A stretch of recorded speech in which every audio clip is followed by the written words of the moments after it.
Halo, selamat datang di Sapa Indonesia Malam. Saudara, dalam rapat terbatas di Banda Aceh semalam, pemerintah janjikan listrik di wilayah Aceh akan menyala 100%. Lalu apakah hari ini sudah menyala 100% di wilayah Aceh? Kami hadirkan pantauannya langsung dari sana.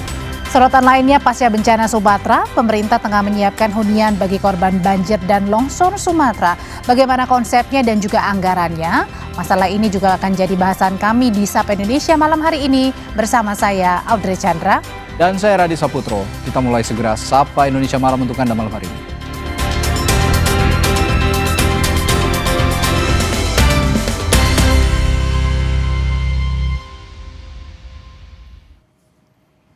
Saudara, hingga kini masih ada wilayah di Aceh yang masih terisolasi, salah satunya di Kabupaten Langkat. Daerah di Kecamatan Tanjung Pura Langkat masih terisolasi banjir yang membuat pemerintah kesulitan mendistribusikan bantuan.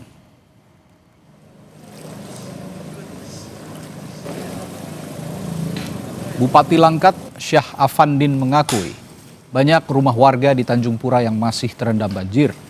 Ketinggian banjir masih tinggi karena banyak tanggul di wilayah ini yang jebol. Kondisi ini membuat proses distribusi bantuan ke sejumlah posko dan warga di sana mengalami hambatan.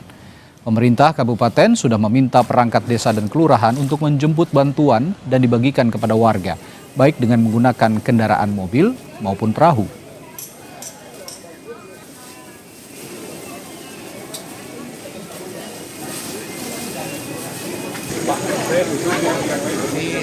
Ada satu kecamatan seperti Tanjung Pura itu debit air masih tetap tinggi karena memang kondisi banyak tanggul-tanggul yang pecah.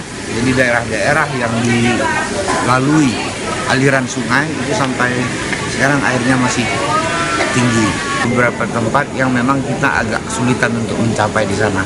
Tapi kita melalui kepala desa, perangkat-perangkat pemerintahan yang ada di desa-desa maupun di dusun, itu kita minta jemput barang untuk bisa disampaikan kepada warga. Jalur sungai, semua cara kita tempuh untuk bisa sampai kepada warga kita.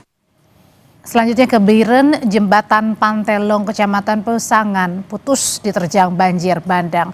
Bantuan bagi korban banjir disalurkan secara estafet dengan berbagai cara.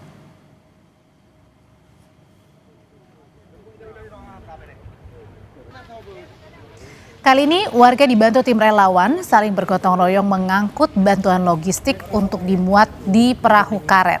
Warga menjemput bantuan dengan turun ke bawah jembatan melalui tangga darurat.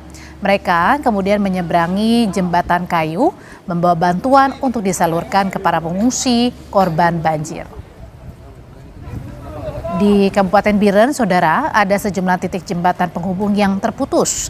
Pemerintah terus berupaya mempercepat proses pembuatan jembatan darurat agar jalur transportasi segera pulih.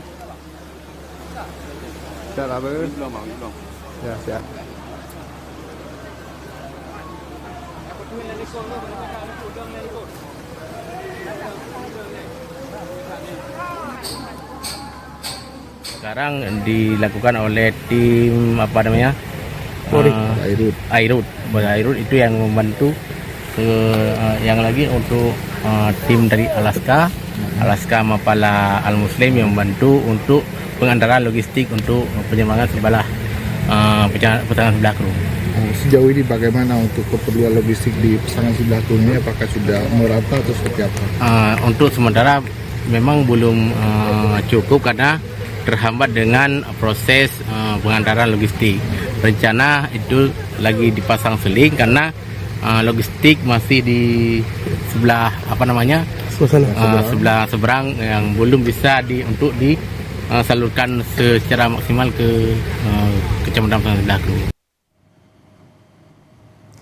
Kebahagiaan warga desa Mardame di Tapanuli Tengah tak terbendung ketika helikopter pembawa bantuan bisa mendarat di desanya setelah 14 hari terisolasi tanpa ada bantuan. Warga desa Mardame bersorak-sorai ketika heli tiba di desanya. Tak sedikit warga yang menitikkan air mata karena akhirnya bantuan datang. Bantuan datang dari Bandara Silangit membawa logistik untuk didistribusikan kepada warga.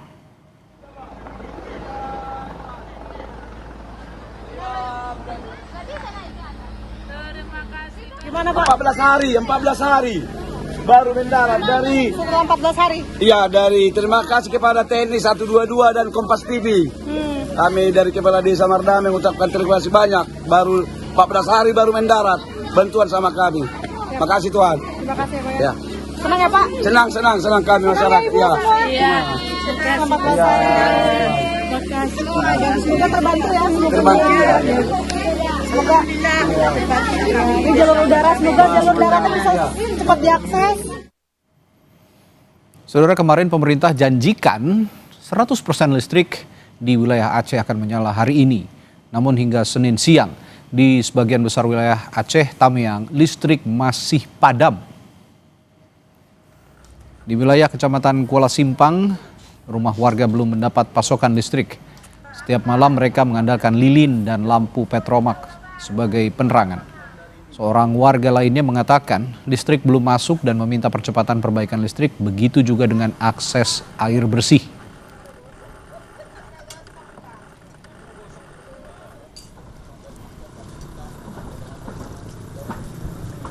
Ini bagaimana? Apakah sudah ada masuk arus listrik?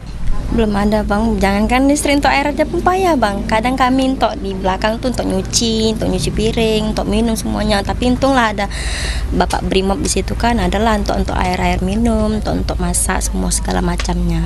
Baik Kak, jadi setiap malam seperti apa? Untuk penerangan menggunakan apa Kak? Menggunakan lampu nih lah bang, lampu-lampu steplok gitu. Ya asal-asal ya kalau misal apa ya lampu-lampu HP palingan ngecas dekat tetangga yang punya memang. Pak Bahlil katanya pada minggu malam listrik udah bisa menyala di Aceh hampir 100% Pak, sedangkan di sini belum di Aceh Tamiang. Bagaimana pendapat Bapak? Belum sama sekali. Yang ada yang hidup masjid, kami masyarakat minta tolong. Kami minta dari pemerintah, tolonglah bantu kami rakyat kecil ini. Nah, kami minta tolong dengan pemerintah, Pak Prabowo minta tolong. Air sama listrik tolonglah dipercepat. Pemerintah klaim listrik di Provinsi Aceh hari ini sudah menyala 100%. Menteri SDM Bahlil Lahadalia bilang beberapa daerah sudah menyala semua termasuk di Banda Aceh. Kami laporkan untuk listrik di Provinsi Aceh ini dari 23 kabupaten kota per hari ini 81%, Bapak Presiden. Ini akan terus diupdate. Tadi kami mendapat arahan dari Bapak Menteri SDM, besok siang jam 12.00 seluruh Aceh ini sudah 100%. Kemudian, Alhamdulillah. Siap. Kemudian di road balance bisa Pak, kalau sampai malam ini Pak, untuk Aceh Tengah nyala jam 20.30 Pak, Aceh Tengah. Kemudian Bener Meriah itu nyalanya jam 20.45. Kemudian Aceh Tamiang jam 20.30 itu sudah nyala semua Pak. Kemudian untuk Banda Aceh Pak, untuk bisa full 100% itu besok siang sampai besok malam. Kalau malam ini baru 95%. Oke. Gayu luas ini tadi pagi sudah nyala Pak. Saudara, sebuah masjid milik pondok pesantren terbesar di Aceh Tamiang porak-poranda dan terkepung tumpukan kayu akibat banjir bandang Sumatera 2 pekan lalu. Dari pantauan udara, tumpukan kayu memenuhi kawasan pondok pesantren Darul Mukhlisin di Desa Tanjung Karang, Kecamatan Karangbaru. Masih tampak bangunan masjid yang biasa digunakan oleh para santri dan masyarakat Aceh Tamiang untuk beribadah. Tidak hanya terselimuti kayu, sebagian bangunan ponpes juga tertutup lumpur imbas banjir dan longsor.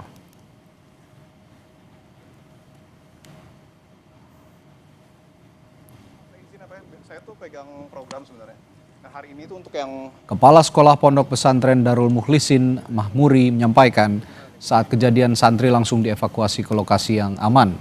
Diduga kayu-kayu datang berasal dari hutan. Pihak pengelola ponpes berharap ada bantuan atau relawan untuk membersihkan kayu dan lumpur ini. Selain itu diharapkan ada bantuan dari pemerintah daerah dan pemerintah pusat agar kegiatan belajar siswa dapat kembali seperti sedia kala.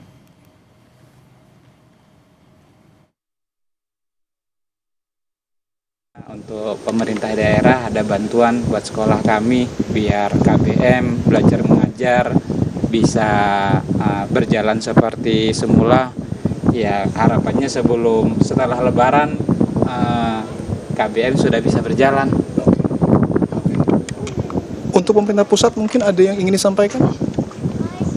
Untuk pemerintah pusat karena memang ya harapannya untuk bencana yang ada di Aceh ini, khususnya di Aceh Tamiang, karena memang kalau di Aceh ini yang paling parah di Aceh Tamiang, ya bisa jadi bencana nasional. Jadi biar banyak bantuan, biar kami di sini lebih mudah tentunya. Sementara itu 8 perusahaan yang beroperasi di sekitar daerah aliran sungai Batang Toru dan Garoga, Tapanuli Selatan, Sumatera Utara diperiksa tim penegakan hukum Kementerian Lingkungan Hidup. Bahkan 4 perusahaan diantaranya dihentikan sementara lantaran aktivitas perusahaan di daerah aliran sungai diduga kuat berkontribusi besar dalam banjir bandang dan tanah longsor. Ke-8 perusahaan ini terdiri dari perusahaan tambang, perkebunan, pembangkit listrik, kebun sawit, dan beberapa perusahaan lain.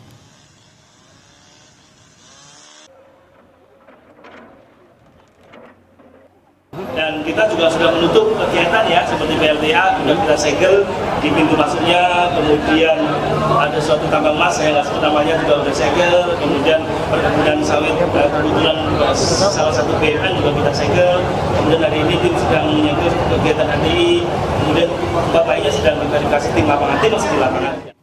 Lalu bagaimana kondisi terkini di Aceh Tamiang sore hari ini? Kita perbaharui bersama jurnalis Kompas TV, Dipo Nubrahagia. Dipo, dalam ratas kemarin ini ada janji dari pemerintah, dari Menteri SDM dan juga Kepala BNPB bahwa listrik menyala siang ini 100% di Aceh. Kalau di Aceh Tamiang sudah benar-benar menyala semuanya 100%?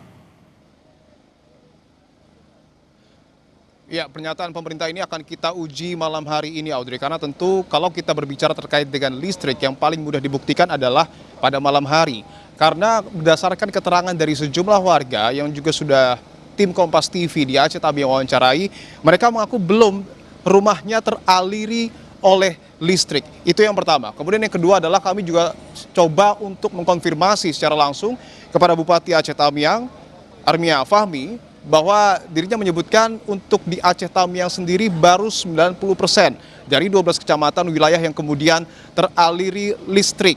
Itu yang kedua. Yang ketiga adalah kami sudah beberapa hari di sini menyoroti bahwa ada hal yang menarik ketika kami melintasi Kecamatan Karangbaru ataupun tempatnya di area pemerintahan, betul bahwa listrik sudah menyala, itu pun belum seluruhnya. Tetapi ketika keluar dari area pemerintahan, katakanlah seperti di Kecamatan Kuala Simpang, salah satu pusat perekonomian yang ada di Aceh Tamiang, bahkan belum ada lampu yang kemudian menerangi jalan. Hanya lampu-lampu kendaraan yang dapat dikatakan menjadi sumber pencahayaan pada malam hari. Oleh karena itu, untuk menguji pemerintah malam ini, setidaknya juga dengan pernyataan yang sudah disampaikan oleh masyarakat setempat bahwa belum teraliri listrik, tapi kita beri kesempatan lagi bahwa apakah malam hari ini akan teraliri listrik, itu kita akan uji apakah betul sudah ada lampu-lampu yang menyala di jalan, karena Aceh Tamiang ini sebarannya begitu luas dan mayoritas berdasarkan apa yang kami pantau memang, mohon maaf, tetapi belum ada pencahayaan yang dapat dikatakan layak untuk masyarakat bertahan hidup, khususnya di tenda darurat. Meskipun kami akui bahwa untuk posko utama ini sudah lebih jauh terkoordinir, untuk logistik ini nampaknya juga sudah mulai berdatangan dengan cukup masif. Tadi kami juga sempat tanyakan bagaimana proses pendistribusiannya kepada Wakil Bupati Aceh Tamiang melalui kecamatan, kemudian juga nanti dioper ke desa dan barulah didistribusikan kepada masyarakat.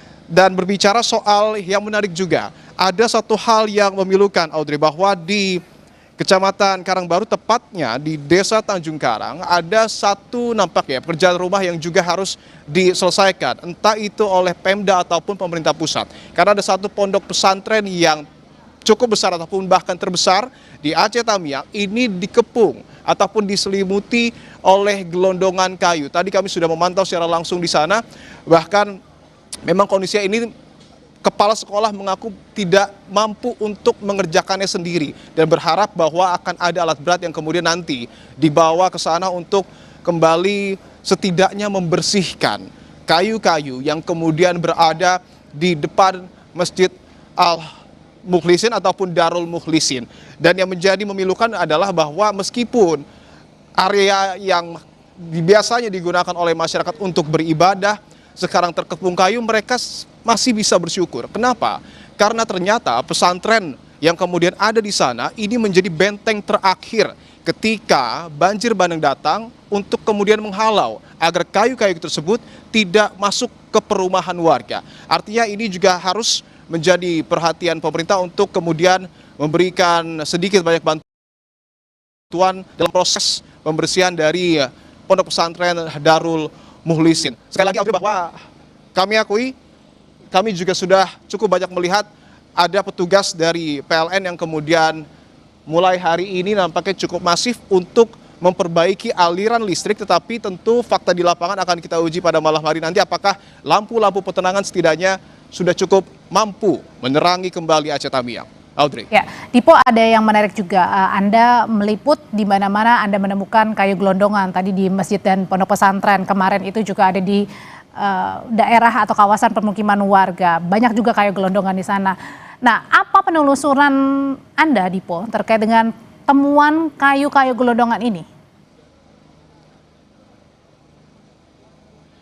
Yang pertama ada 2 titik untuk di Aceh Tamiang yang nampaknya ini cukup masif kayu gelondongan yang kemudian menghantam satu rumah warga, kedua adalah berkumpul di pondok pesantren. Yang pertama lokasinya ada di Desa Kota Lintang Bawah, di situ bahkan kayu-kayu gelondongan ini menghancurkan rumah warga dan cukup banyak tentunya mempersulit warga untuk memperoleh bantuan. Begitupun halnya dengan kayu-kayu gelondongan yang ada di pondok pesantren Darul Mukhlisin. Bahkan ada satu desa yang kemudian harus berjuang melewati kayu-kayu tersebut untuk kemudian berjalan keluar dan akhirnya memperoleh bantuan.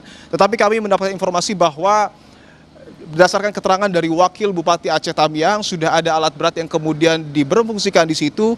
Informasi terbaru tadi kami dapatkan sudah dapat menembus desa ataupun kampung yang kemudian ditinggali oleh warga, tetapi tentu ini juga harus kami cross-check kembali apakah betul warga sudah tidak lagi kesulitan, karena hal-hal yang kemudian ada di bencana ini betul-betul harus terkoordinir dengan baik, jangan sampai justru informasi-informasi yang kemudian kurang tepat justru malah membebani warga. Artinya nanti akan kami pantau kembali bagaimana situasinya di sini dan untuk memastikan masyarakat Aceh Tamiang tidak sendiri dan juga masyarakat Aceh Tamiang ini dapat bertahan di tengah keterbatasan yang ada. Audrey. Ada beberapa catatan dari laporan Dipo. Yang pertama tadi soal bantuan makanan ini sudah mulai teraliri gitu ya dengan baik. Kemudian juga listrik yang juga nanti akan diuji pada malam hari apakah benar-benar 100% menyala. Dan yang terakhir adalah soal penyelidikan temuan kayu-kayu gelondongan. Terima kasih laporannya jurnalis Kompas TV Dipo Nurbahagia. Saudara, banyak warga di Kabupaten Gayo Lues, Aceh kehilangan rumahnya akibat terjangan banjir bandang. Lalu bagaimana mereka dapat bertahan? Kami sajikan informasinya setelah jeda di Sapa Indonesia Malam.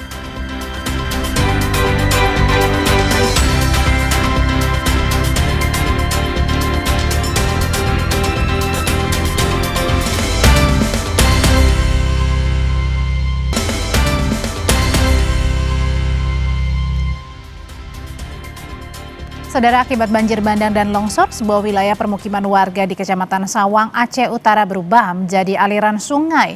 Tak hanya karena banjir, rumah warga juga hancur terseret arus banjir disertai kayu gelondongan. Permukiman di Dusun Lok Punti, Desa Gunci, Kecamatan Sawang di Aceh Utara hanya rata dengan tanah. Sebagian wilayah dusun ini berubah menjadi aliran sungai. Tak hanya rumah, sejumlah fasilitas seperti rumah ibadah pun rusak. Tiang listrik tumbang karena diterjang gelondongan kayu saat banjir terjadi.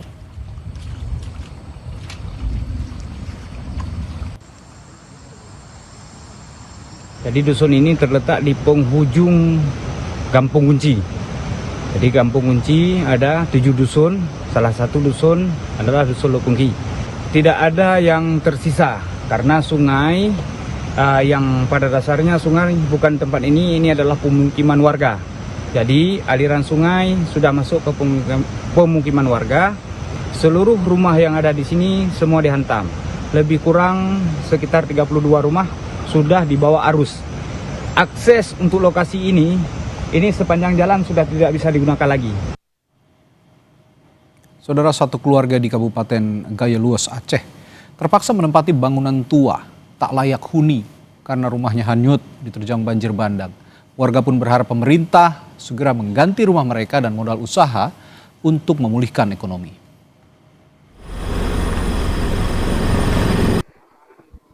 Banjir bandang di Sumatera merenggut harta benda dan rumah warga. Malam di mana tidurnya? Ya sinilah anakku ya. Suamiati, warga Kabupaten Gayo Luas, Aceh, salah satunya. Pasca banjir, Suamiati, anak dan cucunya terpaksa menempati bangunan tua bekas mes yang tak layak huni. Ini pilihan satu-satunya, sebab belum ada titik tenda pengungsian di wilayah rumahnya. Dalam bangunan tua ini, Suamiati dan keluarga bertahan sambil berupaya menjangkau bantuan. Di sini anak ini pun pakaian banyak dikasih orang. Masuk nak. Tadi di lantai ini, Bu ya? Iya nak, itu nak, sana kan berlobak. Budak dua tidur kan kedinginan. Di lubang situ, ibu tulana ibu nutupi kain karena biar nggak dingin. Kecil pun sungai itu. Ya, kecil. Banjir bandang menerjang rumah dan tempat usaha Suamiati pada Kamis 27 November lalu. Ia berharap pemerintah segera memberikan tempat tinggal baru dan memulihkan ekonomi agar dapat berdagang kembali. Waktu malam Kamis masih ada rumah, jam 8 lebih kurang. Ibu sempat ngungsi, Kubukismas 4 hari 3 malam itu sama anak cucu ibu. Ya semua kita butuhkan, utama tempat tinggal, kedua ya kita kira lagi modal kita tuh Pak. Kok nggak jualan kayak mana tuh Pak? Pemerintah Kabupaten Gayo Luas mencatat lebih dari 2.500 rumah rusak berat dan lebih dari 3.000 kepala keluarga kehilangan tempat tinggal akibat banjir bandang dan longsor. Bupati Gayo Luas Suhaidi mengungkap sejumlah wilayah masih terisolasi akibat akses jembatan terputus, sehingga bantuan masih sulit disalurkan. Ada 4 akses jalur masuk ke Gayo Luas dari kabupaten lain, itu masih terkurung. Satu akses dari Abdia itu boleh dilalui dengan spek mobil khusus, artinya kalau kita mau jalur logistik itu tidak bisa, karena sangat terbatas sekali. Kemudian jalur Aceh Tenggara yang selama ini merupakan jalur utama pasokan logistik untuk Kabupaten Gayo Luas, ini putus total. Bupati Gayo Luas menyatakan sejumlah alat berat mulai digunakan untuk menembus timbunan longsor ataupun membuka jalan baru. Pemerintah perlu gerak cepat agar korban banjir, terutama yang belum dievakuasi ke pengungsian, segera mendapat bantuan. Tim Liputan Kompas TV.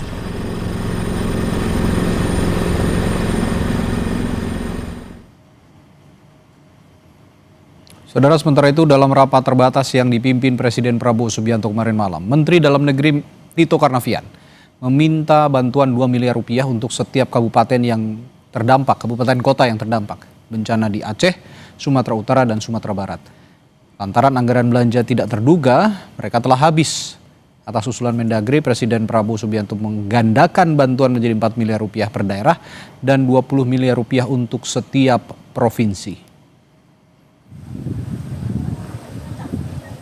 Mendagri, Anda minta 2M per kabupaten ya? Saya kasih 4M. Ya. Ya. Ya.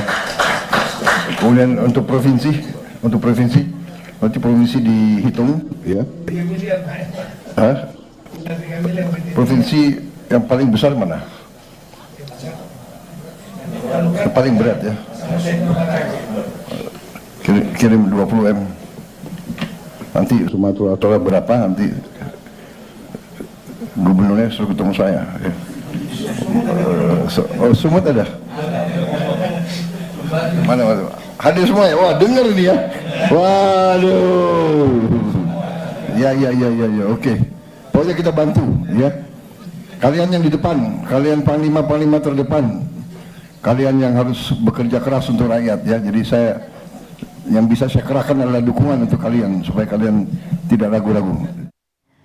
Menteri Keuangan Purbaya Sadewo menyatakan dana bencana yang disampaikan Presiden Prabowo untuk daerah terdampak bencana sudah disiapkan. Salah satunya adalah dana bantuan didapat dari efisiensi, bukan dari pemotongan anggaran. Itu nanti yang setiap kabupaten 4 miliar, setiap provinsi 20 miliar tuh kata Pak Prabowo dana bencana. Itu diambil dari mana, Pak?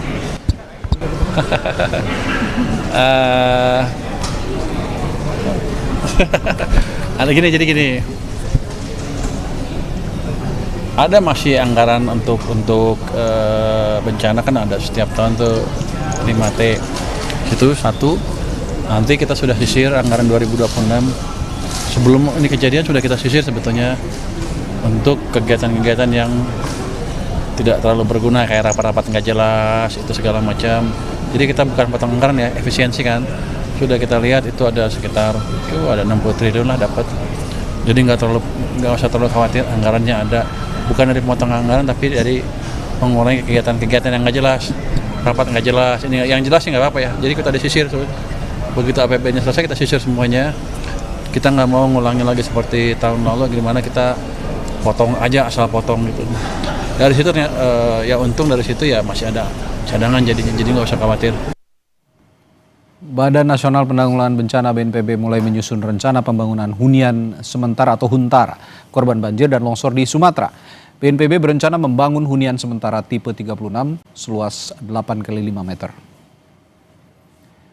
Kepala BNPB Suharyanto menyampaikan rencana ini kepada Presiden Prabowo Subianto saat rapat terbatas di Aceh hari Minggu lalu.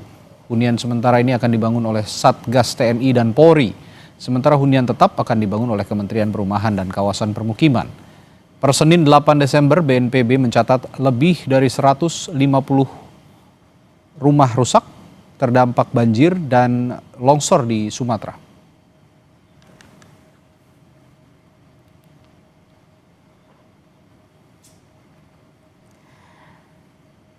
Saudara, ada kisah heroik Babinsa Aceh Tamiang. Kita akan gali lebih dalam seperti apa ceritanya usai jeda hanya di Sapa Indonesia Malam.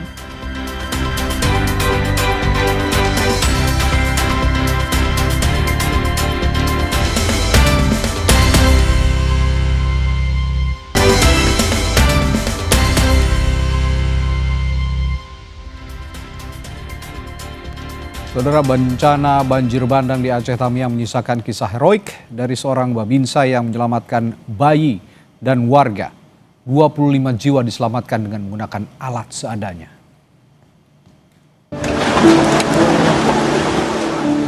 Saat banjir bandang melanda wilayah Aceh Tamiang pekan lalu, banyak warga terjebak banjir, salah satunya di Desa Karangbaru. Warga terjebak di rumah yang sudah terkepung banjir.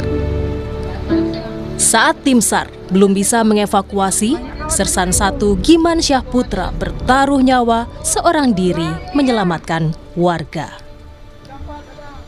Prajurit TNI yang berdinas sebagai Babinsa Koramil 02 Karangbaru Kodim 0117 Aceh Tamiang ini bolak-balik menerjang banjir untuk mengevakuasi warga. Dengan inilah kita bisa menolong dengan alat ban. Kita tolong satu persatu. Ini Bapak bikin talinya sendiri ya? Pada saat itu Bapak rakit talinya ya? Dirakit kita sendiri. Dirakit. Sudah dirakit, baru kita aksi.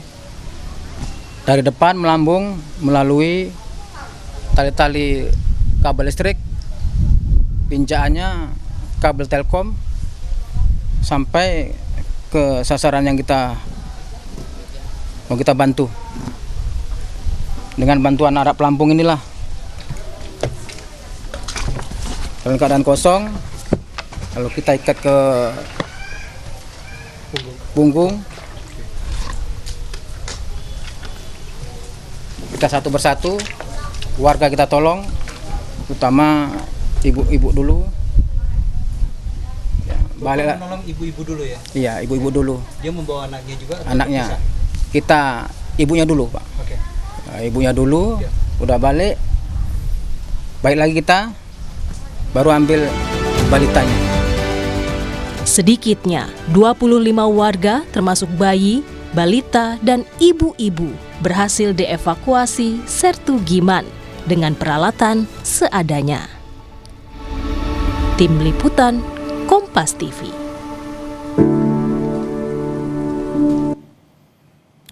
Dan saat ini sudah bergabung melalui sambungan satelit ada Sertu Giman Syahputra, salah satu Babinsa di Aceh Tamiang yang ikut menyelamatkan banyak korban banjir bandang. Selamat malam Pak Giman. Selamat malam Pak. Baik, Pak Giman, saya atas nama masyarakat Indonesia dan juga tentu saja masyarakat di Aceh Tamiang mengucapkan banyak terima kasih. Anda adalah pahlawan sesungguhnya bagi para korban bencana banjir bandang yang terjadi di Aceh Tamiang. Pak Giman, saya ingin konfirmasi ulang, ada berapa banyak orang yang Anda selamatkan pada saat terjadinya banjir bandang pada 26 November yang lalu, Pak Giman?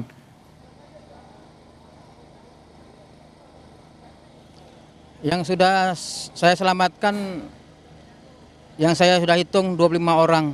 Baik, ada 20. Saya sebagai manusia biasa juga. Silakan Pak, teruskan. Saya sebagai juga manusia biasa, juga punya hati nurani sebagai relawan bencana alam yang menimpa Aceh Tamiang. Sebagai saya seorang tentara juga, sebagai seorang Babinsa, saya berdinas di Koramil 02 Karangbaru. Memang perintah dan ramil seorang Babinsa apabila ada bencana, ada kesempatan, ya tolonglah warga. Saya camkan itu. Nama dan ramil saya Kapten Infanteri Faisal Hadi. Oke, baik. Kodim 0117 Aceh Tamiang. Baik Pak Giman, saya ingin juga Anda lebih dalam lagi bercerita kondisi pada saat Anda menyelamatkan sekitar 25 orang ya pada saat itu. Ada kaum ibu, ada juga balita, ada juga lansia. Bagaimana kondisinya Pak pada saat banjir terjadi? Bisakah Anda juga melihat tanda-tanda datangnya banjir bandang sehingga Anda sudah lebih dulu antisipasi untuk menyelamatkan 25 orang ini, Pak Giman? Dari awal datangnya banjir bandang, dari mulai 1 meter, 2 meter, sampai 3 meter, sampai 3 meter. Saya sudah pantau karena yang saya tolong ini kebetulan memang tetangga saya. Di situ ada 3 kakak yang terjebak banjir waktu itu. Ada 3 kakak yang di hari Selasa, Rabu itu memang 3 kakak. Di hari Rabu itu memang kondisi banjir memang kencang waktu itu Pak.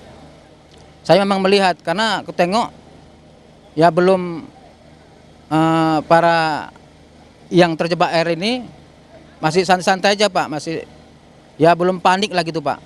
Oke. Tapi waktu air naik itu Pak di hari Kamis pagi, disitulah mereka meminta tolong, menyebut nama-nama saya. Giman, tolonglah Bibi, di sini ada bayi-bayi, ponakanmu juga, tolonglah Giman. Yang di ujung sana punya satu rumah lagi itu juga, tolonglah bayinya saja. Bayinya saja kami biar ke sini. Oke. Tapi kan tidak mungkin, saya sebagai manusia, kalau bisa selamat semua. Saya bantu. Gitu, Bapak. Baik, Pak Giman. Sungguh sangat menyentuh aksi yang Anda lakukan ini karena saya tahu Anda berusaha sekuat tenaga melalui visual-visual yang beredar juga.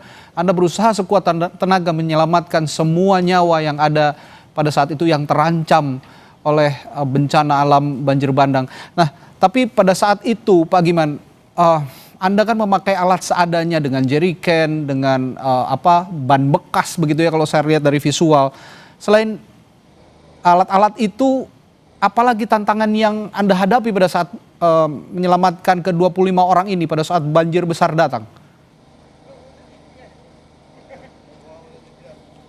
Tantangan saya itu Pak, untuk bisa menyeberang sana itu saya ada jalan, yaitu dari kanopi daripada rumah saya. Oke. Dan melambung melalui tiang listrik, saya panjat dan meniti daripada pegangan saya itu waktu itu kabel listrik dan pijakan saya kabel telkom.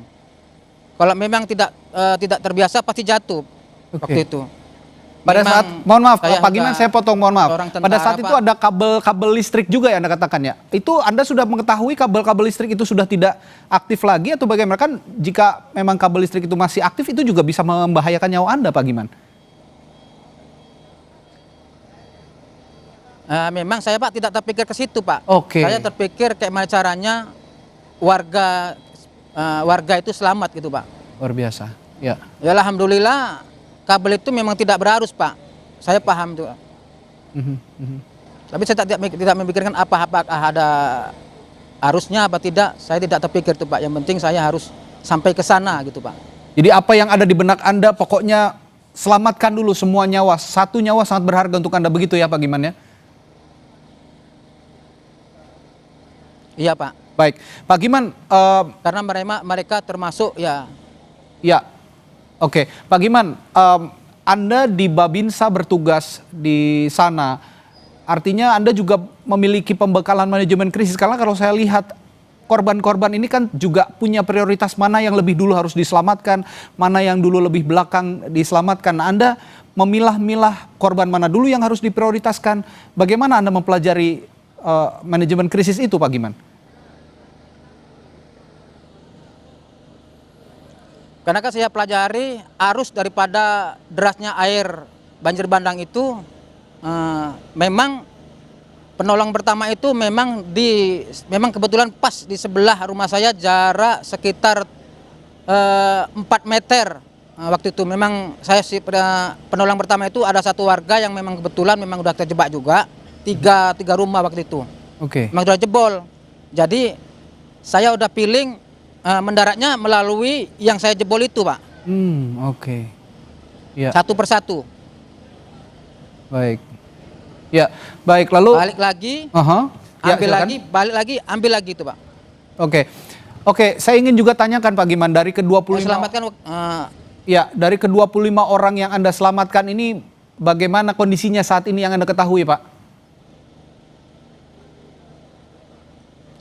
Saat ini sudah alhamdulillah sehat, udah kembali ke rumahnya masing-masing. Sebagian udah pulang ke kecamatan lain. Ya alhamdulillah dijemput sama keluarganya. Yang sebagian yang menetap karena berdampingan dengan rumah saya, ya balik ke rumahnya bersih-bersih, Pak. Baik. Terakhir singkat saja Pak Giman, dari pengalaman ini apa pelajaran terpenting tentang kesiapsiagaan bencana di daerah rawan bencana seperti Aceh Tamiang yang Anda alami pada saat kemarin banjir bandang terjadi Pak Giman? Pengalaman saya Pak, untuk ya mudah-mudahan tidak ada bencana lagi Pak. Untuk saya harapkan kepada warga khususnya Kabupaten Aceh Tamiang, setiap ada bencana banjir pastikan ada pemberitahuan. Mudah-mudahan memang tidak ada lagi, seandainya pun ada, semua harus waspada dan harus menyelamatkan masing-masing ke tempat ketinggian, Pak. Ya, itu yang sudah itu pengalaman yang harus ditekankan kepada warga, Pak. Ya, itu yang Anda pesankan kepada semua masyarakat di Aceh Tamiang. Tentunya juga untuk sama-sama menjaga lingkungan ya, Pak Giman ya, karena di sana juga banjir bandang terjadi bukan hanya terjadi sesaat, tapi juga ini adalah akumulasi dari dampak lingkungan yang sudah cenderung rusak bertahun-tahun. Terima kasih sekali lagi atas nama masyarakat Aceh Tamiang, atas nama masyarakat Indonesia dan juga pemerintah mungkin juga punya utang budi yang besar kepada Pak Giman yang sudah menyelamatkan banyak warga yang sudah diterjang dan banjir bandang dan juga mengalami kesusahan pada saat banjir bandang besar terjadi di sana. Terima kasih sekali lagi Pak Sertu Giman Syahputra, salah satu Babinsa di Aceh Tamiang yang sudah berbagi ceritanya di Sapa Indonesia Malam. Sampai jumpa lagi, sehat selalu Pak Giman. Saudara, akibat banjir bandang dan longsor, sebuah wilayah permukiman warga di Kecamatan Sawang, Aceh Utara berubah menjadi aliran sungai. Tidak hanya karena banjir, rumah warga hancur terseret arus banjir yang disertai kayu gelondongan. Kami hadirkan sesaat lagi informasi.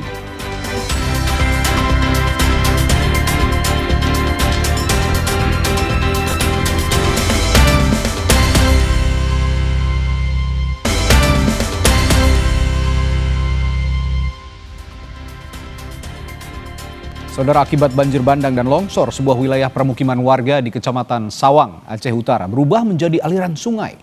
Tidak hanya karena banjir, rumah warga hancur terseret arus banjir yang disertai kayu gelondongan. Permukiman di Dusun Lokpunti, Desa Gunci, Kecamatan Sawang di Aceh Utara ini hanya rata dengan tanah. Sebagian wilayah dusun ini pun berubah menjadi aliran sungai. Tak hanya rumah, sejumlah fasilitas seperti rumah ibadah pun rusak dan tiang listrik tumbang karena diterjang gelondongan kayu saat banjir bandang terjadi.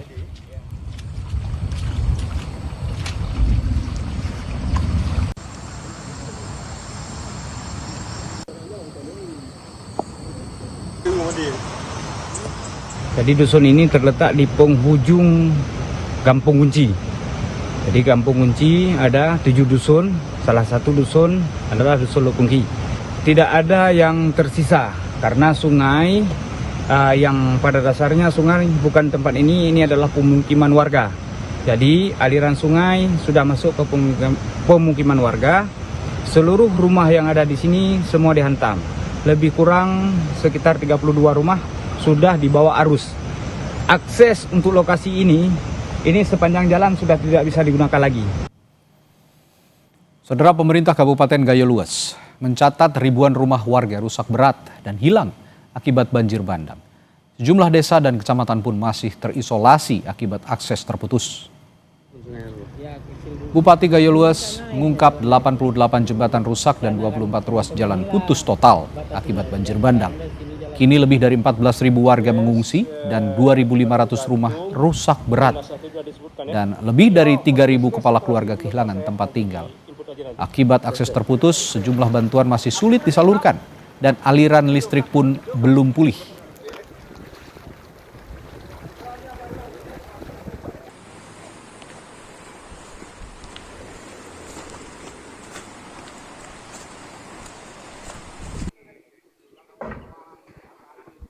Rumah yang hanyut dan rusak berat yang tidak dapat difungsikan itu totalnya sekitar 2.500 rumah. Dan ini juga sedang kita lakukan pendataan, verifikasi lapangan, dan saya yakin ini akan bertambah terus karena masih ada beberapa kecamatan yang belum melaporkan terkait dengan jumlah rumah yang rusak berat ini. Berapa hari mati nggak hidup-hidup, air pun kurang. Lampu menyala sudah cepat. Malam ini nyala Pak? Nyala. Semua malam ini Pak? Seluruh Aceh? Seluruh Aceh Pak, 93% malam ini Aceh semua nyala Pak. 93%. Terima kasih. Daripada mereka tinggal di tenda, ini lebih representatif mereka tinggal di hunian sementara Pak Presiden. Sekarang udah rata dengan tanah.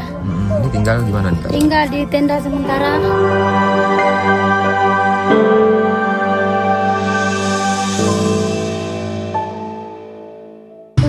Inilah keadaan kami sekarang. 2 pekan berlalu, pemulihan pasca bencana banjir dan longsor di wilayah Aceh, Sumatera Utara, dan Sumatera Barat masih tertatih. Pada malam ke-13, warga korban bencana masih harus bertahan hidup dengan kondisi yang serba gelap gulita.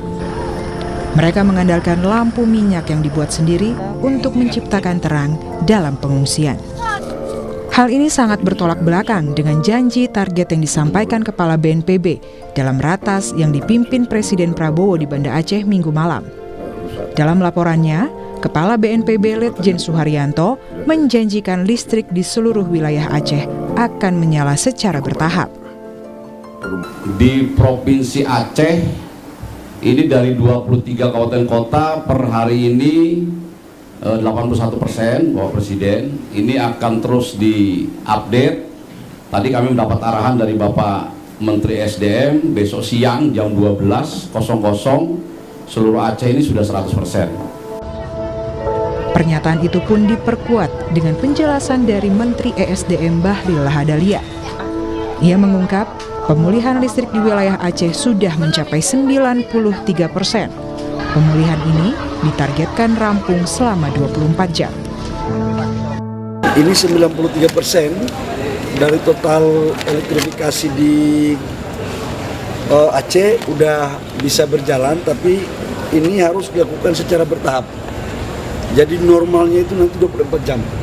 Karena ini adalah bagian peralihan daripada genset ke gardu induk yang tinggi. Jadi butuh sinkronisasi, jadi tidak langsung naik sekaligus gitu. Tapi dia berlahan. Jadi insya Allah besok malam semuanya udah stabil, sudah seperti biasa. Pemakanan bergilir udah hilang. Tapi sekali lagi, rasio elektrifikasinya baru 93%. Masih ada 7%. 7% ini di pusat-pusat mungkin di kecamatan yang desa-desa yang aksesnya sama sekali belum bisa kita masuk. Tapi secara umum, secara global untuk Aceh 93% udah bisa masuk. Belum tersalurkan akses listrik di wilayah bencana menjadi kendala besar korban untuk beraktivitas dan bertahan hidup. Dalam kegelapan, mereka berharap pemulihan akses listrik dan air bisa sesegera mungkin menjadi normal. Pada Minggu pagi di wilayah Aceh Tamiang pun masih belum tersentuh aliran listrik. Janji yang sebelumnya sempat diutarakan pemerintah pusat nampaknya masih belum juga bisa dinikmati para korban yang terdampak. Sampai sekarang belum ada hidup listrik sama air. Jadi kami dari masyarakat Aceh Tamiang minta dari pemerintah di kabupaten, dari pusat minta listrik sama air tolong dipercepat. Itu kami memohonkan. Dan bahan sembako tolong dibagi rata, jangan pilih bulu, jangan anak tiri, anak kandung. Belum ada bang, jangankan listrik, untuk air aja pun payah bang. Kadang kami untuk di belakang tuh untuk nyuci piring, untuk minum semuanya. Tapi untunglah ada Bapak Brimob di situ kan, adalah untuk air minum, untuk masak semua segala macamnya. Menggunakan lampu nih lah bang, lampu steplok gitu. Ya asal-asal ya kalau misal apa ya lampu-lampu HP palingan ngecas dekat tetangga yang punya memang mampu lah dia kan, nah di situ. Pemulihan fasilitas kesehatan juga menjadi hal yang amat dinanti para korban bencana di Aceh, Sumatera Utara dan Sumatera Barat. Suasana Puskesmas Koto Alam di Kabupaten Agam, Sumatera Barat pada Senin siang sudah mulai beroperasi. Pelayanan kesehatan di poliklinik kini juga sudah dilengkapi dengan dokter. Pembukaan layanan kesehatan menjadi oase baru bagi warga di Kabupaten Agam. Terlebih di pekan kedua pasca bencana, sejumlah penyakit mulai menyerang. Alhamdulillah sudah Pak. Oke. Apa aja tuh Bu? Perawatan pelayanan rawat inap belum. Rawat jalan sudah. Dan alhamdulillah semua korban-korban kita yang kecelakaan yang kena musibah kemarin ganti perbannya udah ke puskesmas. Udah siap. Lagian kita udah lengkap tenaga dokter penyakit dalam, kulit, bedah, anak udah ada di sini. Bantuan dari RSP M Jamil Padang. Sebelumnya, sebanyak 5 puskesmas di wilayah Biren Aceh terendam banjir dan lumpur, sehingga terpaksa berhenti beroperasi untuk sementara. Pembersihan fasilitas kesehatan di Rumah Sakit Umum Daerah Aceh Tamiang juga terus dilakukan. Salah satunya seperti yang dilakukan 130 prajurit Batalion Teritorial Pembangunan 853 BWR Jebur. Pemulihan fasilitas kesehatan juga menjadi salah satu prioritas pusat. Dalam rapat terbatas, Kepala BNPB Letjen Suharyanto menyatakan ada sebanyak 58 rumah sakit umum daerah yang sudah beroperasi di Provinsi Aceh. 6 rumah sakit lainnya tidak beroperasi penuh karena masih dalam proses pemulihan. Kemudian fasilitas kesehatan Pak Presiden kami laporkan ini untuk rumah sakit umum dari 65 yang rusak ringan 7, rusak sedang 17, rusak berat 1 sudah beroperasi 58. Tidak beroperasi secara penuh ada 6, 1 Aceh Tamiang, Aceh Timur, Aceh Utara, Aceh Tengah, Bendang Meriah dan Gayo Luas. Untuk jumlah puskesmas, ini dari 309 puskesmas, sebagian besar sudah beroperasi, 251 puskesmas, ada yang tidak beroperasi 58. Sementara untuk pemulihan hunian dan permukiman, pemerintah pusat berjanji akan membuat hunian sementara yang bisa ditempati para korban bencana di Aceh, Sumatera Utara, dan Sumatera Barat. Rencananya, hunian sementara ini dengan luas tipe 36 bisa digunakan oleh para korban bencana hingga lebih dari 1 tahun sebelum akhirnya mereka memiliki hunian tetap. Ini contoh hunian sementara, Pak Presiden. Ini hunian sementara apabila tanahnya cukup dari pemerintah daerah. Ini satu keluarga. Apa itu? Itu apa? Satu keluarga per prefab. Luasnya berapa tuh? Luasnya tipe 36, Pak Presiden, 8 kali 5, Pak Presiden. 3. Jadi daripada mereka tinggal di tenda, ini lebih representatif mereka tinggal di hunian sementara, Pak Presiden. Ini bisa bertahan. Satu hunian harganya berapa? Harganya sekitar 30 juta, Pak Presiden. Satu hunian sementara. Ada WC kamar mandi. Ada WC kamar mandi, siap. Di dalam satu, tapi karena Huntara ini 30 juta ya? 30 juta, Pak Presiden. Itu bahannya apa itu? Prefabnya 36 ya? Ya, tipe 36, Pak Presiden. Saya kira termasuk murah itu. Ya, 36. Siap. Tapi ini hunian sementara, Pak Presiden. Harga jadi 30 juta. Jadi seperti hanya dia tinggal kepala keluarga tuh hanya tinggal maksimal setahun, Pak Presiden. Maksimal di situ setahun. Setelah itu baru dipindahkan ke hunian tetap yang lebih layak. Ini adalah kalau misalnya. Tapi kalau prefabnya bagus itu bisa lebih dari 1 tahun tuh. Siap. Iya kan? Siap, betul. Tak hanya sekedar hunian, Presiden Prabowo juga memerintahkan semua pemangku kepentingan di pemerintah pusat seperti Kementerian ATR BPN dan Kementerian Kehutanan untuk berkoordinasi dengan pemerintah daerah.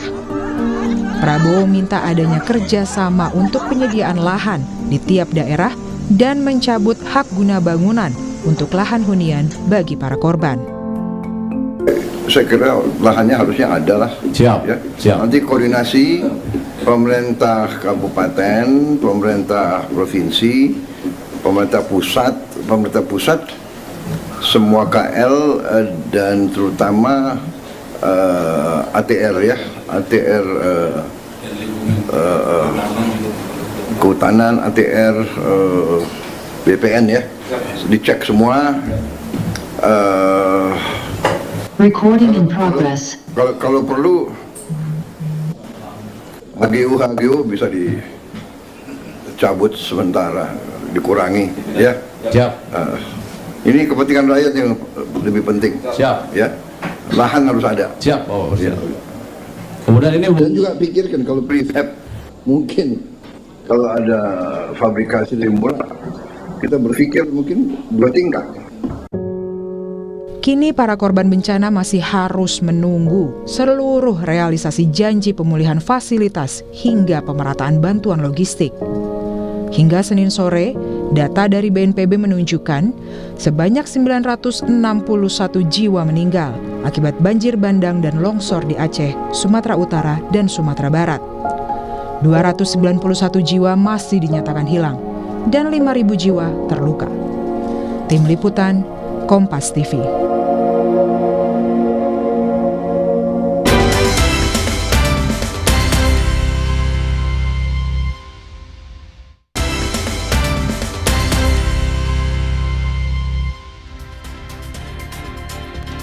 Saudara, Badan Nasional Penanggulangan Bencana mulai menyusun rencana pembangunan hunian sementara korban banjir dan longsor di Sumatera. BNPB berencana membangun hunian sementara tipe 36 seluas 8 kali 5 meter. Kepala BNPB Suharyanto menyampaikan rencana ini kepada Presiden Prabowo Subianto saat rapat terbatas di Aceh pada Minggu malam.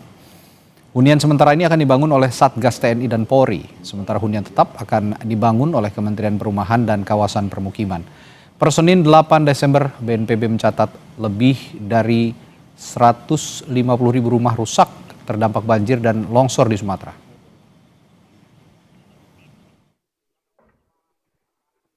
untuk daerah-daerah yang relatif sudah pulih seperti di Sumatera Barat, sebagian di Sumatera Utara, ini kami akan masuk tahap rehabilitasi rekonstruksi, Bapak. Jadi tidak sama-sama nih Bapak Presiden. Jadi daerah yang sudah lebih baik dia bisa duluan. Jadi masyarakat yang sekarang tinggal di pengungsian kita alihkan ke hunian sementara. Hunian sementaranya akan dibangun oleh, kalau kami boleh, itu oleh Satgas TNI Polri, Bapak Presiden. Kemudian yang untuk pembangunan Huntara itu TNI Polri, kemudian untuk Huntap, hunian tetap, Bapak Presiden, setelah Huntara jadi, kemudian dibangun hunian tetap, kami mohon yang relokasi, yang harus pindah, itu kami mohon dari Kementerian PKP yang membangun, Bapak Presiden. Kemudian yang tanahnya tidak harus pindah, karena mungkin banjirnya dampaknya tidak terlalu besar bagi keluarga itu sehingga tidak harus pindah, tapi rumahnya rusak, itu kami perbaiki oleh Satgas BNPB. Ini salah satu contoh, Pak Presiden. Ini contoh hunian sementara, Pak Presiden. Ini hunian sementara apabila tanahnya cukup dari pemerintah daerah. Satu hunian harganya berapa? Harganya sekitar 30 juta, Pak Presiden. Kita bahas lebih dalam terkait penanganan banjir dan longsor di Sumatera, salah satunya di wilayah Kabupaten Aceh Tamiang. Bersama Wakil Bupati Aceh Tamiang, Bapak Ismail, yang sudah bergabung melalui sambungan satelit. Selamat malam Pak Ismail, Pak Wabub. Selamat malam. Baik Pak Wabub. Selamat malam. Ya baik. Pak Wabub, saya pertama-tama ingin memperbaharui dulu kondisi paling akhir di sana yang masih paling perlu mendapatkan perhatian dari warga Aceh Tamiang. Apa Pak Wabub? Yang paling perlu mendapatkan perhatian, terutama listrik, Pak, jalur listrik. Karena sampai sekarang listrik baru hidup cuma di rumah sakit umum dan hanya beberapa rumah gitu, Pak. Jadi kalau seandainya memungkinkan, kita sangat mengharapkan kepada pihak PLN untuk segera mengaktifkan listrik. Oke, listrik yang paling utama dibutuhkan, terutama ketika malam datang ya Pak ya, banyak sekali warga yang menggantungkan listrik yang paling utama dibutuhkan. Iya, nah berarti ini yang kemarin kedua, air baik, bersih. silakan. Air bersih, baik. Kemudian? Air bersih. Kemudian itu Pak, yang seterusnya jaringan telekomunikasi, Pak, karena kami di Aceh ini rata-rata kan pakai Telkomsel dan sampai saat malam ini jaringan telekomunikasi masih putus, Pak. Kami menggunakan telekomunikasi itu menggunakan Starlink. Nah, sedangkan itu sangat kami butuhkan. Baik, kalau begitu saya catat listrik, air bersih dan jaringan telekomunikasi yang saat ini belum juga memadai jaringan telekomunikasi. Baik, nah berarti kalau kemarin pemerintah pada saat rapat pemerintah pusat melalui rapat yang dipimpin oleh Presiden Prabowo Subianto, bahwa Kepala BNPB mengatakan bahwa listrik, Menteri SDM mengatakan bahwa akan tersambung 100%, itu belum terwujud hingga malam hari ini ya Pak ya?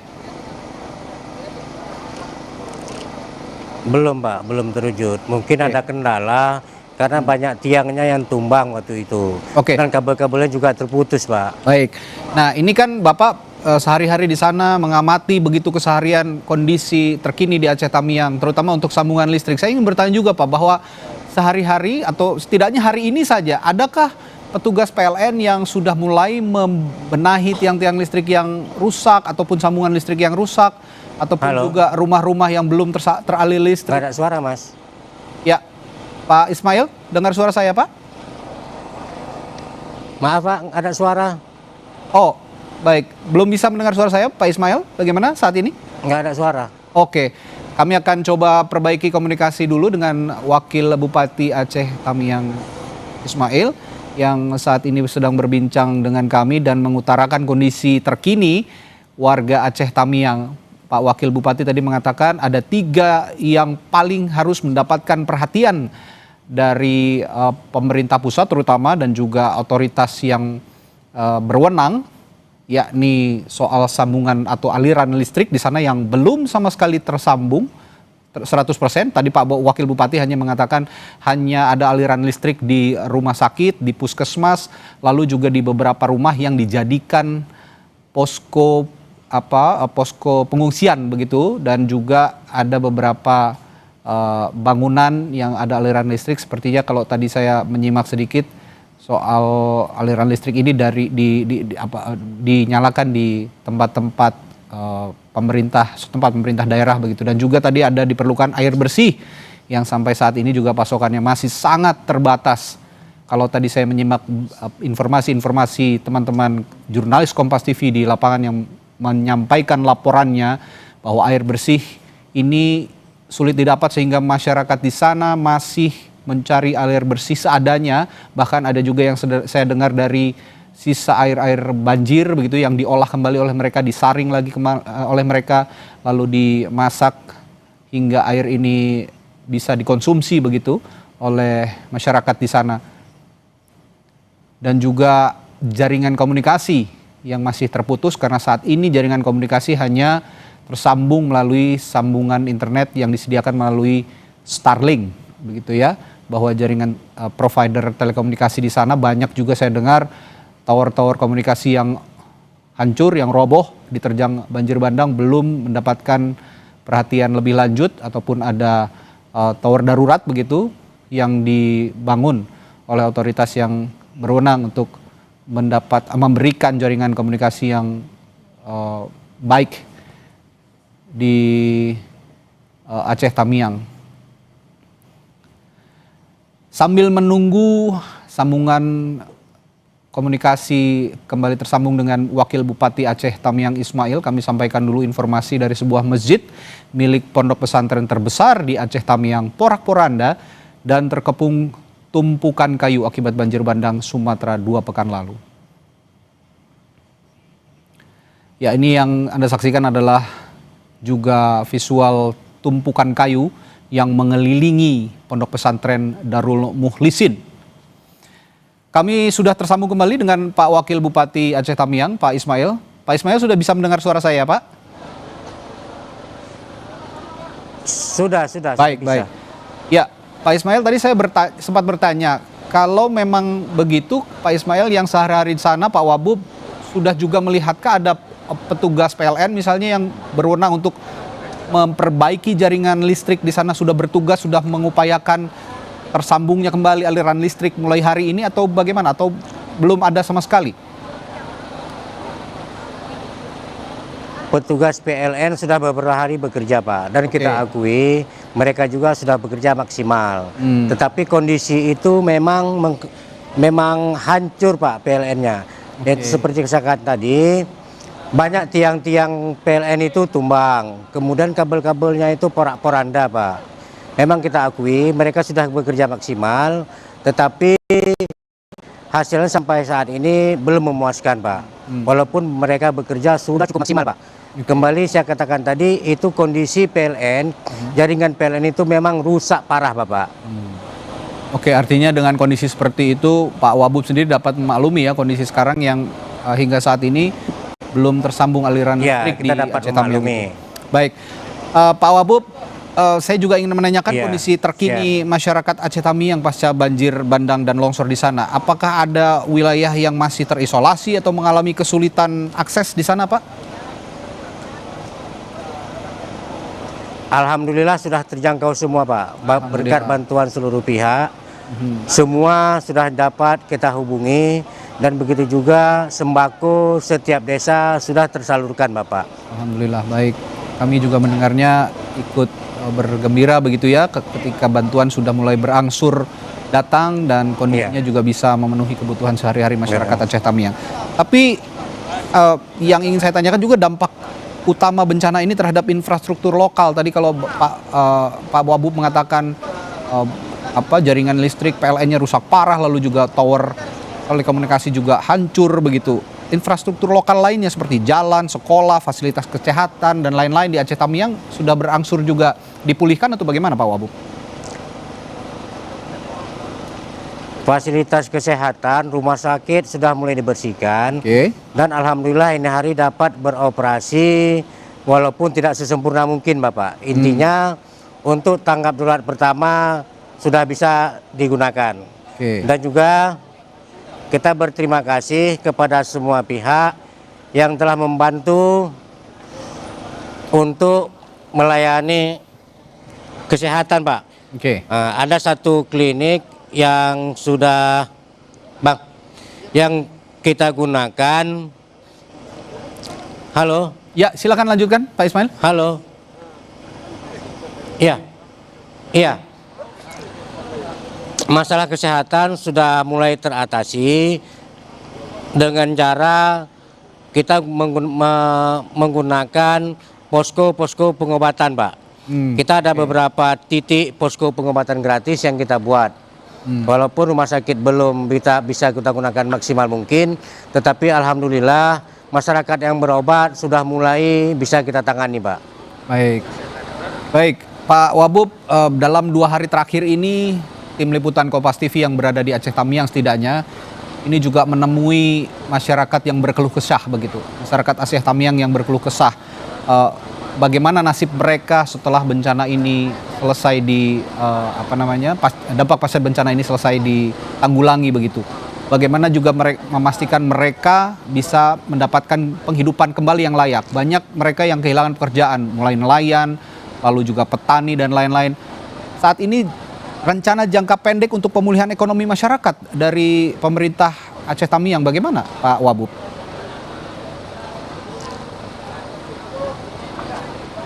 Memang kita akui imbas bencana banjir ini perekonomian masyarakat lumpuh total. Jadi kami sebagai kepala pemerintahan di Aceh Tamiang, kami tetap berupaya semaksimal mungkin, Bapak, untuk memulihkan perekonomian masyarakat kami. Tahap pertama ini kita berupaya, yang penting masyarakat jangan lapar dulu, Bapak. Kemudian selanjutnya sekarang lagi kita upayakan masyarakat bisa berobat, yang sakit bisa berobat. Dan untuk jangka pendeknya, sesuai dengan program pemerintah, kita akan membuat tenda-tenda pengungsian dan juga nanti kita akan membuat rumah-rumah untuk sementara, Pak, untuk penempatan masyarakat kita yang rumahnya sudah di bawah air. Dan kita juga berupaya untuk menghidupkan kembali perekonomian masyarakat dengan cara memperbaiki pelan-pelan infrastruktur yang telah rusak, Bapak. Itu jadi fokus utama jangka pendek ya. Saat ini. Bahwa rumah-rumah mereka yang rusak nanti akan digantikan hunian sementara, dan juga infrastruktur yang rusak seperti jembatan, sekolah, rumah sakit ini juga berangsur akan dipulihkan. Tapi khusus untuk hunian sementara yang sudah disinggung oleh Kepala BNPB kemarin, yang nilainya sekitar 30 juta per unit katanya. Ini kan hunian sementara yang akan diberikan di setiap daerah yang terdampak, terutama yang paling parah. Di Aceh Tamiang sendiri sudah ada lahan yang tersedia, yang sudah disiapkan pemerintah setempat di sana untuk membangun hunian sementara, Pak Wabub? Untuk lahan itu kita akan berupaya semaksimal mungkin, Bapak. Ada beberapa lahan Pemda nanti yang akan kita gunakan untuk hunian rumah sementara masyarakat kita. Dan kami juga berupaya nanti akan berkoordinasi juga dengan pemerintah pusat untuk membebaskan beberapa HGO perusahaan yang itu nanti kita gunakan untuk hunian sementara ataupun hunian tetapnya nanti, Pak. Dan kita memang sangat menginginkan pemukiman masyarakat yang di pinggiran sungai itu memang harus kita relokasi, Pak. Harus kita relokasi, kita pindahkan ke tempat yang lebih aman. Pelajaran bencana banjir bandang yang terjadi di sana, ya memang daerah aliran sungai ini memang harus clear begitu ya, Pak Wabub ya. Jadi nanti warga-warga yang ada di DAS ya, daerah aliran sungai akan direlokasi ke tempat yang lebih aman, termasuk membangun hunian sementara di tempat yang jauh lebih aman tentunya dari bencana-bencana lainnya, terutama juga bencana longsor dan banjir bandang. Baik, terima kasih Pak Wabub, Pak Wakil Bupati Aceh Tamiang, Pak Ismail sudah berbagi informasi, sudah meluangkan waktunya. Semangat, Pak. Kita juga memberikan semangat untuk semua warga Aceh Tamiang, dan Pak Wabub juga bisa memberikan yang terbaik untuk masyarakat di sana yang terdampak banjir bandang. Selamat malam, Pak. Terima kasih. Selamat malam. Terima kasih. Amin. Baik, terima kasih. Dan saudara, kami punya topik lainnya yang akan kami bahas di Sapa Indonesia Malam. Jadi tetaplah bersama kami. Saat lagi kami kembali.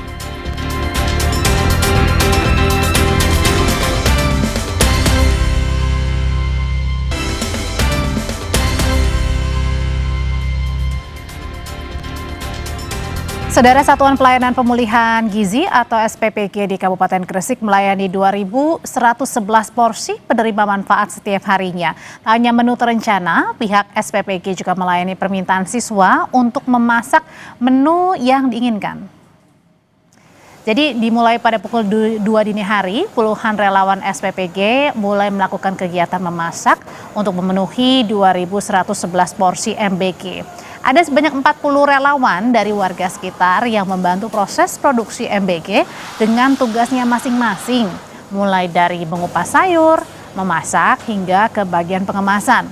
Kepala SPPG Darul Ihsan Gresik, Nika Kopdasari menyatakan penerima manfaat bisa meminta secara khusus menu makanan yang mereka inginkan. Ada ribuan porsi didistribusikan untuk kelompok belajar dan taman kanak-kanak hingga ke tingkat sekolah menengah atas atau sederajat.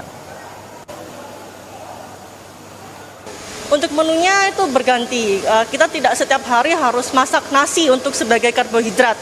Jadi kita ganti, kita mix, ada yang kita pakai menu roti, terus ada jagung manis, terus ketela, seperti itu Bapak. Ya, kita juga menerima, kadang itu masukan dari anak-anak juga maunya seperti apa, menunya seperti apa, itu saya terima semua, terus kita koordinasikan dengan ahli gizi. Jadi menu yang kekinian juga bisa masak dengan gizinya juga cukup begitu Bapak.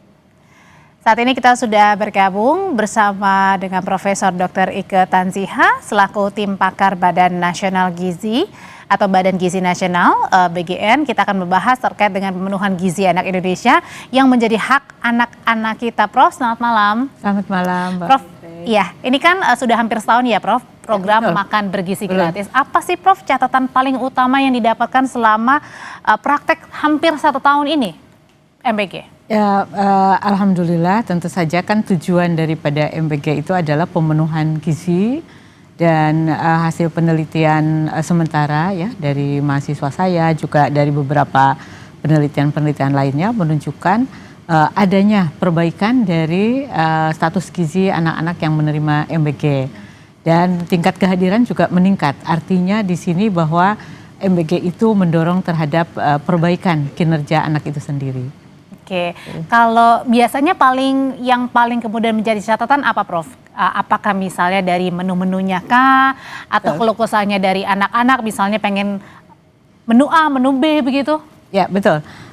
Badan Gizi Nasional itu menetapkan standar gizi dulu ya, standar gizi. Tetapi tidak menetapkan standar menu. Karena kalau menu itu kan harus berbeda-beda ya sesuai dengan ekologi setempat. Seperti misalnya kalau di Papua menunya mungkin ada yang dari sagu begitu ya. Tapi kalau di Jawa Barat sumber karbohidrat bisa dari beras ya. Tetapi kalau misalnya di NTT bisa dari jagung dan sebagainya. Dan tentu saja menu-menu itu harus dibuat dari bahan pangan lokal sesuai dengan kearifan lokal. Nah itu, jadi kalau misalnya tadi ada permintaan dari anak-anak terkait menu, itu tentu saja kita boleh ya, tetapi ya itu tadi. Tetap kita harus memberikan bahwa MBG yang dibuat itu sesuai dengan edukasinya. Jadi ya mungkin tidak semua permintaan anak ya yang misalnya tidak sesuai dengan makanan gizi seimbang atau misalnya lebih pada makanan-makanan yang import. Nah itu mungkin tidak semuanya harus kita penuhi begitu. Oke, kan jadi tadi Prof katakan kalau masing-masing daerah punya strateginya masing-masing, menu-menunya apa disesuaikan lagi ya Prof dengan bahan-bahan lokal yang ada di sana. Betul. Nah pertanyaannya sebenarnya dari komposisi sendiri apakah ada standarnya Prof? Misalnya nih karbohidrat berapa persen, protein berapa persen, sayur-sayuran, buah-buahan. Ya betul. Jadi BGN itu membuat standar gizi. Yaitu untuk sarapan itu 20-25% angka kecukupan gizi anak dalam 1 hari. Dan kalau makan siang 30-35%. Dari situ kita bisa menghitung berapa kebutuhan energi, berapa kebutuhan protein, berapa kebutuhan vitamin dan sebagainya.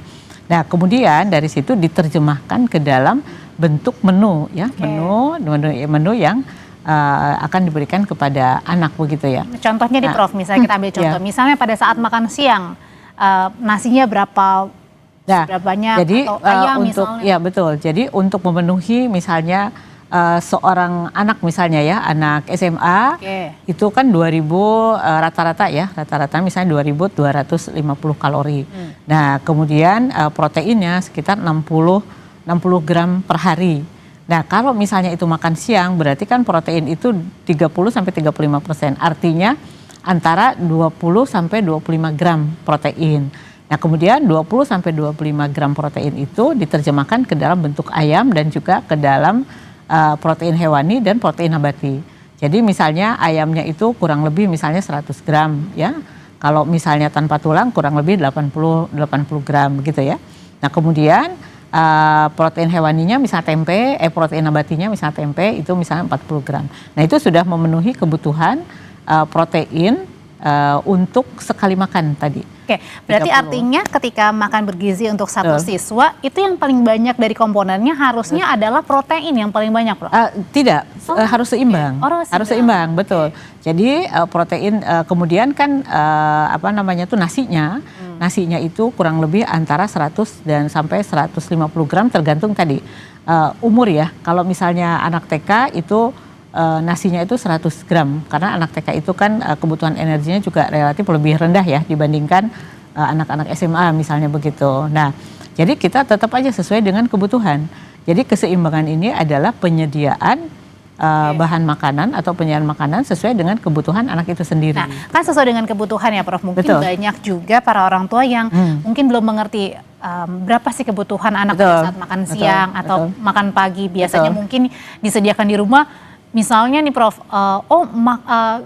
protein hewaninya banyak, ada telur, misalnya daging dicampur ikan lagi. Tapi kan pada saat Prof bilang tadi kan disesuaikan lagi. Nah, kadang-kadang itu tidak mengerti dan dipertanyakan, loh kok cuma segini doang misalnya. Nah, itu gimana caranya menjelaskan kepada para orang tua ternyata takarannya segini loh. Nah, oleh karena itu kita harus melakukan juga edukasi. Jadi edukasi itu dilakukan kepada anak ya, tadi edukasi dilakukan kepada anak adalah salah satunya untuk anak tersebut mengerti ya bahwa makanan yang harus mereka makan itu seperti apa yang ada di ompreng, di food tray gitu kan ya. Jadi nasinya seperti itu, kemudian lauk hewaninya atau protein hewaninya seperti itu, kemudian protein nabatinya, sayur dan buah juga dengan demikian itu ya, seperti yang sudah ditampilkan di food tray itunya ya. Nah, kemudian kita juga setelah itu kita juga mengharapkan anak-anak itu menjadi agen perubahan di rumah. Mah kalau makan itu misalnya ya proteinnya sebesar ini loh gitu ininya. Kemudian nasinya seperti itu dan jangan lupa ada sayur dan buah. Jadi kalau misalnya proteinnya kebanyakan itu juga tidak baik karena bagaimanapun juga zat gizi ya kekurangan tidak boleh, kebanyakan juga tidak boleh begitu. Jadi harus sesuai dengan apa yang dibutuhkan seorang anak. Jadi berat badannya pun tetap terjaga stabil ya, tidak kurus juga tidak terlalu gemuk gitu ya Prof ya. Nah, kalau gitu pertanyaan selanjutnya dengan adanya program MBG berarti bukan hanya menyasar soal memberikan makan bergizi gratis saja kepada setiap orang atau setiap siswa, tetapi juga jangan-jangan ini juga menjadi satu tadi Prof bilang agen perubahan untuk merubah, mengingatkan kembali kalau orang tua mah kok ini nggak ada sayurnya misalnya nggak ada buah-buahan gitu ya Prof. Jadi sebenarnya apa sih yang kemudian bisa diceritakan Prof juga tadi mengenai agen perubahan ketika mengaplikasikan MBG kepada anak-anak? Usai jeda Prof akan menjawab, tetap bersama kami di Sapa Indonesia Malam.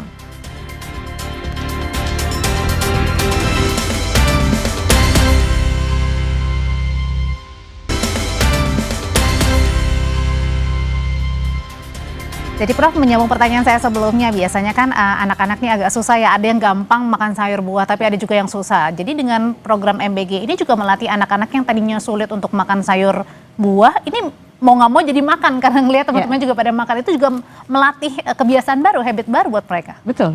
Jadi tujuan MBG itu kan sebenarnya pemenuhan gizi nasional, tetapi salah satu tujuan khususnya adalah perbaikan status gizi dan membentuk perilaku konsumsi sehat. Nah, perilaku konsumsi sehat itu adalah konsumsi yang beragam, berimbang tadi ya. Dan diantaranya adalah mengkonsumsi sayur dan buah yang sekarang ini sudah agak sulit ya anak-anak ya untuk konsumsi sayur dan buah. Nah, dikenalkan kembali dengan berbagai macam sayuran lokal begitu ya. Dan kemudian melihat teman-temannya makan sayur, nah itu juga ada dorongan ya dari peer groupnya, mereka juga akhirnya untuk mencoba sayuran-sayuran baru dan kemudian mereka menjadi terbiasa dengan mengkonsumsi sayuran. Termasuk Betul. juga pada saat di rumah mungkin bisa mengingatkan juga sama orang tuanya justru nanya sayuran buahnya mana. Betul. Nah, yang diharapkan juga demikian. Jadi anak itu kemudian menjadi agen perubahan di rumah. Sehingga anak ini akan menanyakan kepada orang tuanya, "Mah, kenapa kok sekarang di rumah nggak ada sayur, nggak ada buah," misalnya seperti itu. Nah, Prof, ini kan saat ini mungkin hal yang dihadapi adalah MBG ini konsentrasinya banyak di Jawa ya, Prof ya. Nah, lalu mungkin masih banyak juga sebenarnya anak-anak di luar Pulau Jawa yang belum mendapatkan tambahan dari makan bergizi gratis. Apa sih yang harus dilakukan ke depannya, Prof? Atau mungkin ada pemetaan untuk 2026 supaya bisa merata? Betul. Jadi di daerah-daerah yang dimana di situ anak banyak, begitu ya, itu kita atau di daerah yang aksesnya gampang, itu biasanya kita bermitra ya dengan mitra tersebut kita membangun dapur gizi atau SPPG, Satuan Pelayanan Pemenuhan Gizi. Tetapi di daerah-daerah tertentu yang terpencil, terluar dan sebagainya, kita akan bermitra dengan Pemda. Jadi Pemda nanti kita meminta kepada mereka untuk menyediakan infrastruktur dan tentu saja ada kesepakatan-kesepakatan komitmen-komitmen antara BKN dengan Pemda dalam pembangunan tersebut. Nah, itu yang diinginkan. Oke, itu bisa di 2026. Betul. 2000 ya. Sudah dimulai dari sekarang. Jadi ada beberapa titik di daerah-daerah terluar itu sudah dibangun. Jadi kalau misalnya di daerah-daerah seperti Jawa Barat itu kan ada minimalnya ya, minimal misalnya 1.000 atau 2.000 orang per dapur. Tapi kalau di daerah-daerah luar ya, di daerah tertinggal itu tidak ada batasan minimal harus berapa. Pokoknya di mana itu anak, misalnya ada 50 anak di situ, kebetulan kan jauh kemana-mana, ya di situ satu dapur. Nah, itu untuk pasokan bahan-bahan pokoknya kalau yang daerah 3T gimana tuh, Prof? Apakah misalnya ada kemudian misalnya agak susah mencari daging, misalnya daging sapi misalnya, terus digantikan dengan mungkin karena tinggal di pesisir diganti ikan, itu boleh, Prof? Oh, sangat boleh, karena yang kita dorong juga adalah bahwa menu-menu itu harus memenuhi kearifan lokal, harus sesuai dengan pangan lokal. Jadi kenapa demikian? Karena ini akan menguatkan sistem pangan, sehingga ada insentif bagi petani untuk berproduksi, gitu ya, di daerah tersebut. Nah, itu sehingga akan terjadilah pemberdayaan petani dan kemudian peningkatan menggerakkan produksi. Ekonomi di sana juga betul, gitu. Betul. Oh, oke. Nah, apalagi sih, Prof, kemudian hal-hal atau sesuatu yang baru yang nanti akan diterapkan di 2026, karena kan tadi pasti masih banyak catatan juga ya, Prof, ya, di 1 tahun ini supaya biar ke depan pengerjaannya juga lebih maksimal, Prof, di tahun-tahun berikutnya. Ya, pertama kita tadi beberapa hal tentang pembangunan dapur ya, pembangunan dapur, kemudian sekarang bukan hanya pembangunan dapur memperbanyak kuantitas tetapi juga kualitas dapur kita sudah mulai ya. Kemudian itu disyaratkannya berbagai sertifikat ya. Jadi kalau kemarin-kemarin kita belum memberikan syarat harus ada SLHS begitu ya. Nah, tetapi sekarang dengan beriringnya kejadian-kejadian yang tidak terduga, akhirnya kita mensyaratkan harus ada sertifikat SLHS, harus kemudian ada permintaan, ada kegamangan atau keraguan dari sebagian masyarakat ini halal atau tidak ya misalnya. Misalnya kan ada beberapa SPPG yang dibuat misalnya di daerah-daerah non Muslim, tetapi yang mengkonsumsinya di situ kan ada orang Muslim misalnya ya, anak didiknya itu ya atau di 3B-nya. Nah, artinya di sini juga harus SPPG ini mempunyai sertifikat halal yang menjamin bahwa makanan yang didistribusikan itu halal. Nah, itu langkah-langkah kita ke depan sehingga masyarakat menjadi lebih tenang begitu ya, karena apa yang dikonsumsinya sesuai dengan kepercayaan atau norma-norma yang dianutnya. Prof, ini kan tadi kalau kita lihat dari berita sebelumnya ini kan juga ada melibatkan para tetangga ya. Betul. Masyarakat, warga-warga terdekat lah dari dapur SPPG. Nah, gimana caranya juga meyakinkan para orang tua bahwa meskipun warga-warga sekitar yang dilibatkan, tetapi mereka juga sudah dilatih dan artinya tidak ada lagi nih misalnya keraguan bagi para orang tua bahwa yang memasak misalnya warga sekitar jadinya nanti takut gitu, Prof. Gimana caranya itu? Betul. Nah, oleh karena itulah makanya SPPG itu sekarang disyaratkan harus mempunyai SLHS, sertifikat sanitary like hygiene ya gitu. Jadi sertifikat like sanitation dan hygiene ya gitunya. Dan itu salah satunya untuk mendapatkan sertifikat adalah bahwa penjamah makanannya harus sudah terlatih keamanan pangan, gitu ya. Jadi di sini mereka dilatih perilaku hidup sehat dan perilaku pengetahuan tentang keamanan pangan, sehingga mereka tidak akan dengan sengaja ya untuk membuat makanan itu menjadi tidak aman. Dan gitu. ada juga nggak Prof pertanyaan terakhir, kalau misalnya nanti tiba-tiba ada masalah pada saat di dapur SPPG tertentu, apakah itu mungkin ada punishment mungkin yang biar lebih berhati-hati lagi? Oh iya betul. Jadi kalau misalnya sudah terjadi ketidakamanan pangan misalnya atau keracunan ya, maka itu SPPG akan ditutup sementara. Oh oke. Sementara mereka sambil melihat apa penyebabnya dan memperbaiki. Biar ada efek jerah dan supaya tidak terjadi lagi gitu ya. Terima kasih Profesor Dr. Ike Tansia, tim pakar gizi Badan Gizi Nasional. Selamat malam Prof. Selamat malam. Tetap bersama kami, Saudara. Partai Gerindra mencopot Bupati Aceh Selatan Mirwan MS dari status kader Partai Gerindra. Informasinya usai jeda, tetap bersama kami.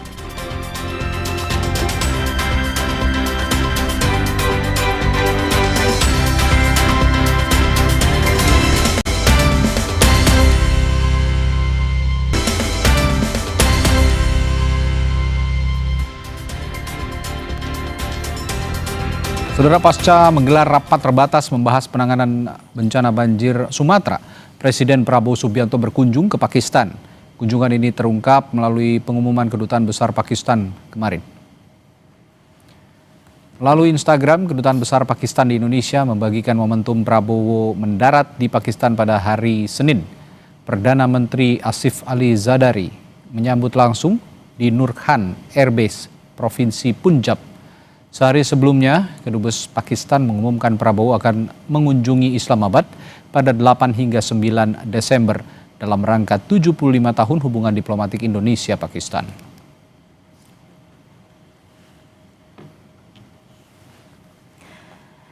Informasi berikutnya, Partai Gerindra mencopot Bupati Aceh Selatan Mirwan MS dari status kader Gerindra. Alasannya, Mirwan menunjukkan kepemimpinan buruk meninggalkan rakyat di tengah situasi bencana.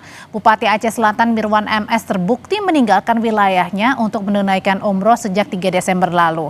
Sekjen Partai Gerindra Sugiono mengatakan proses administrasi pemberhentian sudah dilakukan DPP Partai Gerindra, termasuk mengganti Mirwan MS dari posisi Ketua DPC Aceh Selatan.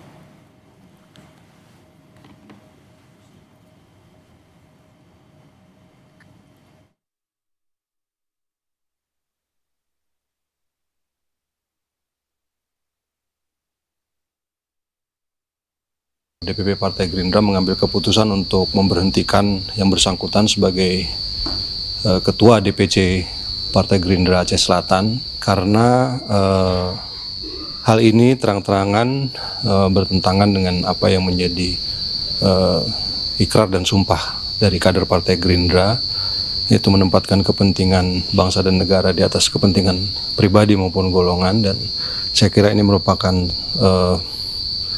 bentuk kepemimpinan yang buruk, karena di tengah-tengah rakyatnya yang sedang mengalami kesusahan, yang bersangkutan pergi meninggalkan tempatnya. Dan kirim ke daerah-daerah pemerintahan, karena ini buktinya kita butuh setiap. Sebelumnya Presiden Prabowo Subianto menyentil Bupati Aceh Selatan Mirwan MS yang pergi umroh tanpa izin saat wilayahnya terdampak bencana. Prabowo meminta Menteri Dalam Negeri Tito Karnavian memproses Mirwan.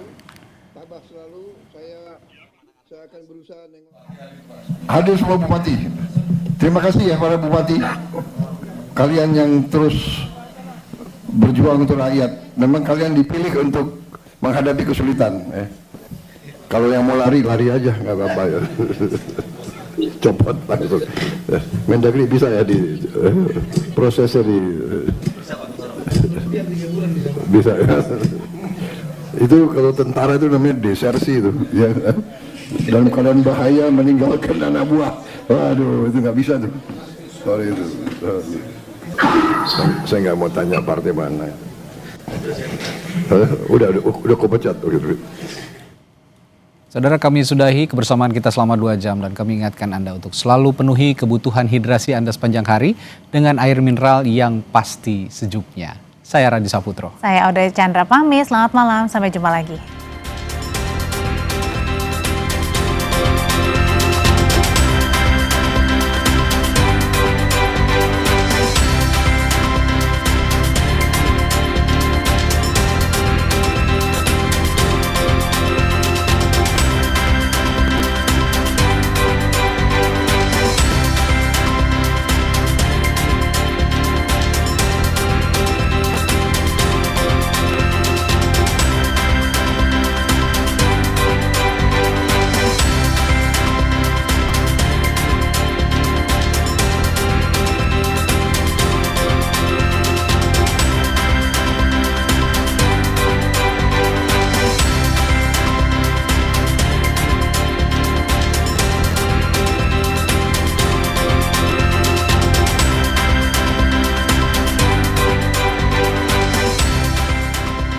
Terima kasih.